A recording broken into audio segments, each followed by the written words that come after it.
আমরা আশা করব যে আর যেন আমাদের মৃত্যু দেখতে না হয়, এই অবস্থার এই যুদ্ধের অবসান ঘটে। আমাদের 4 জন বাংলাদেশি ইরান ইসরায়েল যুদ্ধে তারা শহীদ হয়েছেন।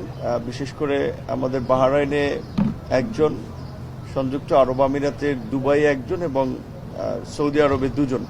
আজকে আমরা দুবাইয়ের আহমদ আলী তার লাশ গ্রহণ করেছি এবং এই বিষয়টি শুরু থেকেই যখন মধ্যপ্রাচ্যের এই সংকট শুরু হয়েছে, মাননীয় প্রধানমন্ত্রী জনাব তারেক রহমান, পররাষ্ট্র মন্ত্রণালয়, প্রবাসী কল্যাণ ও বৈদেশিক কর্মসংস্থান মন্ত্রণালয় সহ সংশ্লিষ্ট সকলকে নির্দেশনা দিয়েছিলেন যখন ফ্লাইটগুলো বন্ধ হচ্ছিল যাত্রীদের থাকার ব্যবস্থা করা সহ তাদের সংকট নিরসনে সমন্বয় করে কাজ করা।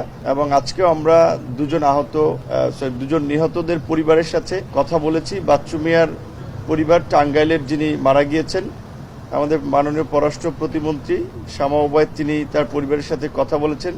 মাননীয় প্রধানমন্ত্রী তারেক রহমানের পক্ষ থেকে তার পরিবারের প্রতি সহমর্মিতা এবং সহযোগিতা, সামগ্রিক আশ্বাস এবং তাদের পরিবারের লাশ যেন তাদের কাছে আমরা পৌঁছে দিতে পারি সেই বিষয়ে তাদের সাথে কথা হয়েছে।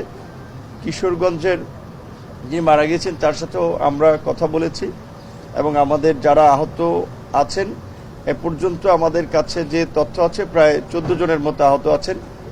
তাদেরকে আমাদের সংশ্লিষ্ট দেশের দূতাবাসগুলো